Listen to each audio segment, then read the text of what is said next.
Hey everybody, today I'm going to be showing you how super easy it is to install SuperATV's 4-inch GDP Portals on this Polaris RZR Turbo S. The first thing that you're going to want to do is remove your cotter pin from your castle nut, then remove your castle nut. We've already loosened our hardware just for demonstration purposes. And we'll go ahead and disconnect the brake caliper from the hub and knuckle.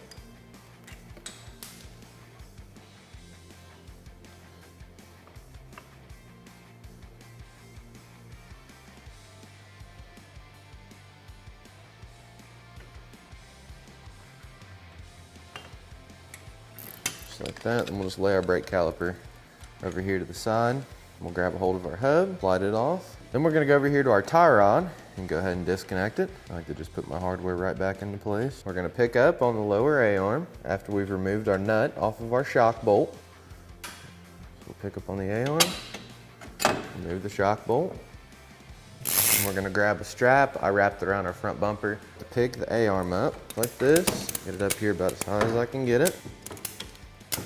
Then we're gonna come in here and we're gonna remove our nuts off of our ball joint bolts. And we're just gonna pick up on our lower A-arm here. Move our bolt. Remove our lower A-arm. We'll just let it hang down out of the way. And we're gonna pick up. Remove our upper ball joint bolt. Slide it out of the way. Then we're gonna wanna hold on to our axle here. You can do one of two things. You can remove the axle from the differential, or you can take your tie rod, lay it over here like this, and just kind of let the axle rest on it. The biggest thing is you don't want to let the axle hang down all the way because it can crease the boot. Once you crease the boot, it's more prone to tear. This machine's already had GDP Portals installed on it before, so we've already got our brake caliper swapped from side to side and we have our new brake lines on. At this point, what you're going to want to do is you're going to want to disconnect your brake line from your A-arm. And you're going to want to follow your line all the way up to your master cylinder. Now in this kit, we're going to send two brake lines. We're going to send a longer brake line for the passenger side, and the shorter of the two lines is going to go on the driver's side. Now like I said, we already have ours switched. The only thing that you would need to do is disconnect your brake line from your A-arm, disconnect it from the master cylinder, and then route it just like you would your factory line. We just have to run an extended line for the GDP Portals. So you have your line switched, you have the correct line, you have the short line on the driver's side, long line on the passenger side. You're going to want to take your caliper. You'll take your caliper, once you've removed your brake line, your driver's side will go to your passenger side will come to your driver's side. And once you've done that, we're going to go ahead and we're going to remove our brake pads. So you'll just push back on this plate here. You'll want to just wiggle your pads right off, just like that. And then we're going to remove this backing plate here. Now whenever you go to remove it, you just want to pull it out a little bit, then pull your boots off, and then it'll just remove just like this. Then we're going to grab these brackets right here. They'll be in your hardware kit. So just want to go ahead and remove the bolts out of them. Alright, so you're going to have an end that has a bevel on it that's smaller. The smaller end's going to go in to the brake caliper, and you'll pretty much want to put these in simultaneously. Just kind of want to angle it up in here like this. Start from the bottom and angle it in. So we're going to go ahead and grab our pad that was up against the piston. It'll be the first one that you took off. So we'll just push our bracketry back here just like that. We'll do the same thing for this other pad. Just got to kind of loop one side in. So there we go. Now our brake pads are installed. Now we're going to grab our backing plate. You want to make sure that this portion right here is facing towards the outside. This is going to be where your steering arm is going to go on. So you want to make sure it's facing towards your tie rod. And you also want to wiggle that up on there just like that. So once we have our backing plate installed, we're just going to go ahead and take our factory hardware, put it through the backing plate. We'll just go ahead and get our nut started on there. We're going to grab our steering arm. Now if you look on the back side here, it's going to say L. That's left, that's driver's side. So we automatically know that this is the right steering arm. And we're going to grab our short M12 bolts, and they're going to just bolt on just like this. We'll go ahead and get the nut started out here on the outside just to make sure everything stays nice and lined up for when I go to put my portals on. I like to take this bolt and stick it in there. That way, whenever I tighten this up, it doesn't want to cock it or anything like that to where it's not going to line up properly. So then we're just going to go ahead and fully tighten the hardware here. It's okay to use an impact on these bolts right here, but I always like to come back through with a ratchet just to make sure I got it fully tightened. That's one thing with the portals. You want to make sure everything's nice and tight. Which those bolts are. This bolt goes through freely. The hole's lined up perfectly, so whenever we get our portal on there, we can put that bolt through without any issue. Now, I'm going to take my axle, so I'm going to pull my backing plate out. I'm going to take my axle, I'm just going to slide it right up here into place. That way it holds itself. And we'll go ahead and we'll grab our lower A-arm too and get it slid into place. You just want to line the ball joint up with your hole in your backing plate. And then you'll just take your factory bolt, slide it through, and get your nut started back on there. Now, you can go ahead and reinstall your shock, or you can leave everything tied up, whatever's easiest for you. This machine has a bunch of downward travel, you know, and I kind of prefer to be working up here, so I'm going to go ahead and leave everything tied up. That way, you know, it's higher for me, it's easier for me personally to work on. You can go ahead and bolt your shock on, or you can wait. I'm going to go ahead and grab our GDP portal at this point, and I like to grab one of our recessed nuts as well. So whenever we slide this up on here, you can take your recessed nut, thread it on, then you can take one of your long bolts here, push it through. Just go ahead and come back here and get your nut started. Get the nut started on there just like that. So on this top right position here, we're gonna have one of our flanged head bolts. So as you can see, we got a flanged head bolt right there. On this one over here, we're actually gonna use the non-flanged head with a washer on the bolt. And it's just gonna slide right through. We'll just come back here on the back side again and get our nut started. So once we have these bolts started, we're gonna come right here and we're gonna remove this bolt from the portal. We're gonna grab our caliper mounting plate. It'll say PGH CMP-025. We're working on the driver's side right now, so it's gonna go on just like this. Then we're gonna grab one of our long flange bolts. We're gonna put it through the hole. We'll start a nut on the back side back here as well. And then for our last hole down here, we're gonna grab another one of our long M12 flange bolts. Go ahead and get our nut started on the back side as well. On this bolt right here, that secures the steering arm as well as the portal to the backing plate, we're gonna use a non-flanged nut. It'll go right here on these threads. You're gonna make sure that whenever you're tightening these bolts up, you use a ratchet. You don't wanna use an impact or anything like that. And you're gonna make sure that you get them extra tight. So now that we have all our hardware tightened, we're gonna go back through and we're gonna torque this bolt right here to 60 foot-pounds, as well as this bolt right here to 60 foot-pounds. Now we're gonna go ahead and tighten up our recessed axle nut. You wanna tighten it up and then you'll just wanna torque it to your factory spec. And then we're gonna grab a hold of our portal. We're gonna go ahead and let the A-arms down and remove the strap off of them. We'll go ahead and we'll get our shock line back up. We'll grab our shock bolt, get a shock in there. We'll go ahead and start our nut back on our shock bolt. Grab our M12 by 1.5 studs, and we have our hub rotor assembly set up on our press here. We're gonna go to the farthest outside holes because we are installing this hub rotor assembly on a Polaris today, so it's gonna be a 4x156 by M12 by 1.5. So we're gonna go out here to the farthest outside hole. We got a couple sockets. We got one on the other side and one right here underneath the stud that we're pressing in. We're just gonna use a 14mm socket to lay on top of the head of the stud, and we're gonna push it right through.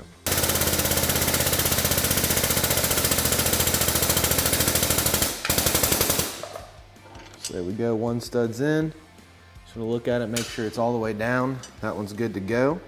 So now what we're gonna do, we're just gonna kind of pick them up, rotate them around, do the same exact thing for this one.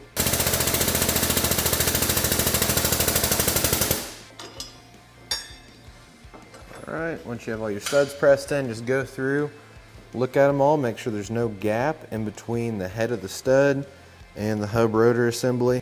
So now we're gonna grab our recessed nut cap and cap gasket, as well as the small Allen-headed hardware. We're gonna line up the holes with our cap to our cap gasket. And I like to just go through and pop my screws through first to get them through the gasket. That way there's no way that I can tear them And grab an Allen wrench or Allen socket, get them lined up, get them started in there. You just want to take a ratchet and go through and tighten them down. So now we're going to grab our hub rotor assembly and we're going to start sliding it onto the splines of the output shaft. As we start sliding it on, we're going to grab our brake caliper and we're going to make sure that it lines up with the bolt on the portal. Once you have it all in place, you want to grab your bolts that we previously removed out of the bracket. We'll go ahead and get them started. Start tightening our bolts. Grab our castle nut, go ahead and get it on there, go ahead and fully tighten it.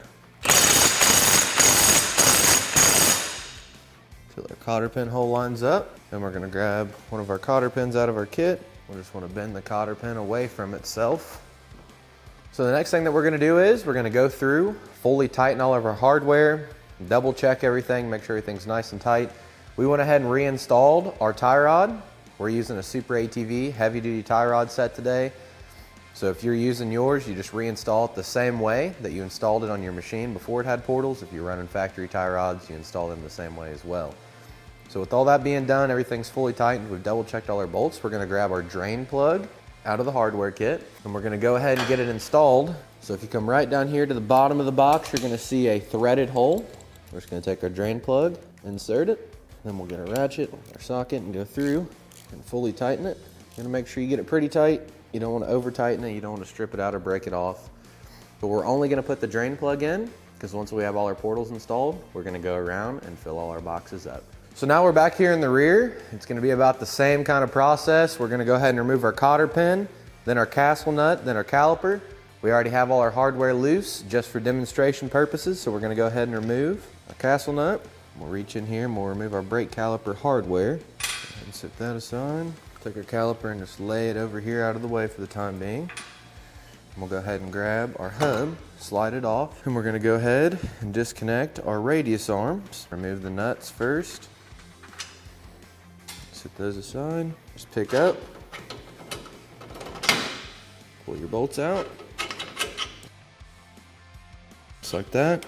And I like to, since we're running SuperATV's high clearance boxed radius arms, I like to pick them up, pull them out of the way, and then I like to take my bolts and stick them right back through. That way I don't lose my bushings. Then we're going to pull the trailing arm out far enough to remove the axle. And you can tie your axle up out of the way, or you can just remove it. I like to just go ahead and remove it just because there's really no good place. I mean, I guess you could lay it down here, but I don't want to risk creasing my boot up. So I'm going to plunge it in and then pull it straight out of the transmission. And we'll just lay it aside for now. Now we're going to go ahead and remove the factory bearing carrier from the trailing arm.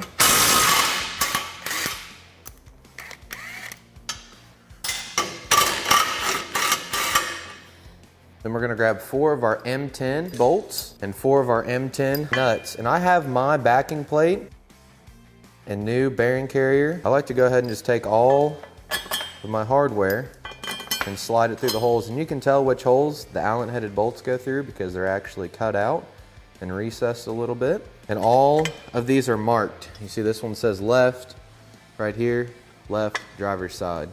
So we're working on the driver's side, so we're just gonna take this and we are gonna slide it right into the factory holes where we just removed our hardware. I'll go through and get all my hardware started. Then we're gonna grab a 6mm Allen wrench and a 15mm socket and just come through and fully tighten all the hardware.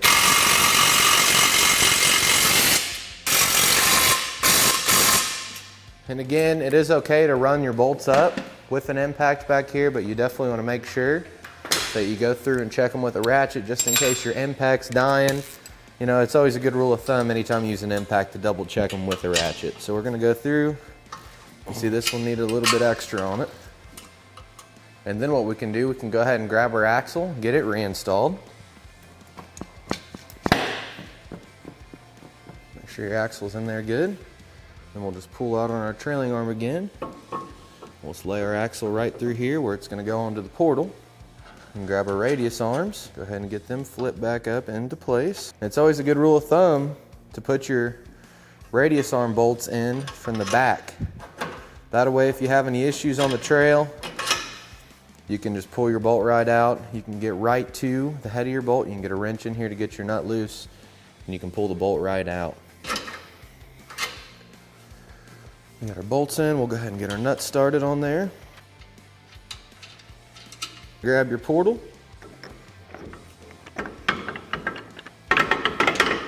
Get it slid up into place. Grab your recess nut. We'll go ahead and start a nut down here. That way it kind of helps us keep our portal in place.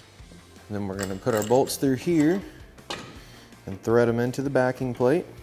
Take a ratchet and thread them in. The same thing here. So now we're going to take one of our long M12 bolts, slide it through this hole right here in the portal, and we'll go right through the backing plate.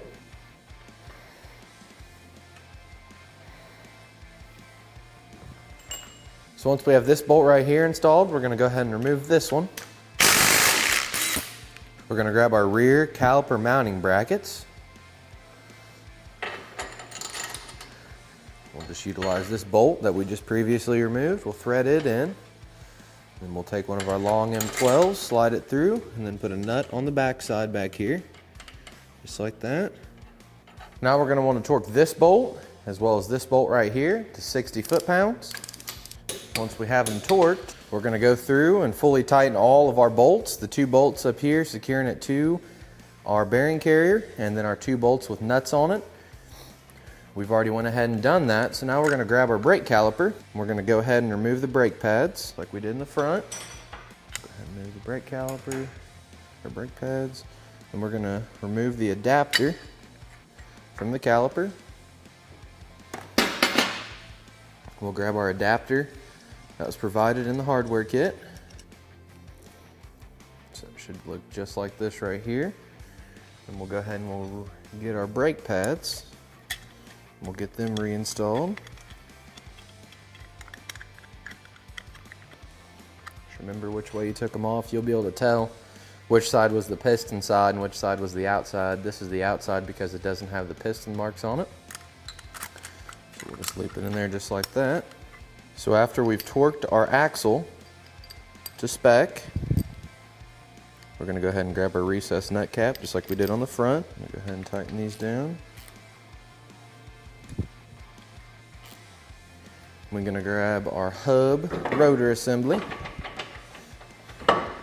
slide it into place, and we'll go ahead and we'll grab our caliper. And you may have to pull some extra brake line from up in the front by the trailing arm. And we're going to grab the bolts that we just removed out of our adapter plate here.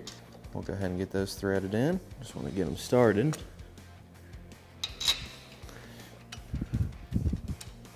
Once we have them good and started, we'll go ahead and fully tighten them. And we'll grab our castle nut. And these need to be torqued to at least 300 foot-pounds. But there's a cotter keyhole in the actual output shaft on the portal, so it's hard to torque it to exactly 300. We have a Milwaukee half-inch drive impact here. It's going to go well above 300, so we're just going to tighten it down until our cotter pin hole is visible. We'll go ahead and we'll drop our cotter pin in there, bend our cotter pin up, then just tap it. Then we're going to go through and we're going to tighten up our radius arm.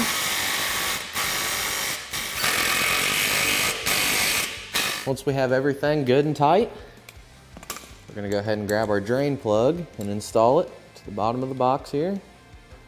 Like I said, you don't want to strip it out, but you don't want it to be loose either. We're going to grab our 80-90 weight gear oil and we're going to come right over here to the fill hole on the portal. And we're going to fill it out until we have a good stream. So I'm just going to take a funnel and shove it into the fill hole of the box here. And I'm going to fill it up until it runs out of the box. And I'm going to put my fill plug in. So we've got our box filled up. So we're going to take our fill plug and go ahead and get it installed into the back side of the box there. Unfortunately, you cannot use an Allen socket unless you have a real short one. So we're going to use an Allen wrench. So to make sure you get it nice and tight. So in the kit, you're going to see that you have some brake line clips as well as hardware. So whenever you have to extend your brake line out here, you'll just want to replace your factory hardware with these bolts. If you got to drill out rivets, you'll just drill your rivets out stick your clip through with your brake line in it and attach it to any of the holes. You can also drill holes if you'd like to. We just send these to help you get your brake line tied up and out of the way. So now you're gonna wanna go through, fill up all 4 of your portal boxes, and then we're gonna head up front and we're gonna show you what you need to do to bleed your brakes. So now that we're up front, you're gonna wanna make sure that your master cylinder is full. You're gonna check your reservoir there. Once you have it filled up, you're gonna wanna get somebody to help you. They're gonna need to hop up in the machine, pump the brakes. You know, you're gonna wanna pump the brakes the first time about 5 times. You know, make sure it's coming, the pedal's going all the way up to the top, all the way down to the floorboard, all the way up, all the way down. You wanna do that 5 times. Then you're gonna head over to the passenger side. Now on the passenger side, you're gonna see your bleeder should be at the top if you switch your calipers properly, you know, passenger to driver, driver to passenger. So after they get to that 5th pump on the passenger side, you wanna crack your bleeder loose. You just wanna take a wrench, crack it open. You just wanna crack it open just enough so that the air comes out. Now with the RZR, it takes quite a long time to bleed it. So if you can get an air bleeder, that's gonna be the ideal situation. You wanna always work your way from the farthest away from the master cylinder to the closest. So we didn't mess with our rear calipers, we didn't disconnect any brake lines, so we're only gonna be bleeding the front. May not be a bad idea to check the rear, but there shouldn't be any air in the lines back there. Repeat all these steps for the front and rear for the opposite side, and there you have it. That's how easy it is to install SuperATV's 4-inch GDP portals on this Polaris RZR Turbo S. For more information on these GDP portals or any of SuperATV's great products, feel free to give us a call at 855-743-3427 or check us out online at superatv.com. Thanks for watching, and we'll catch you next time.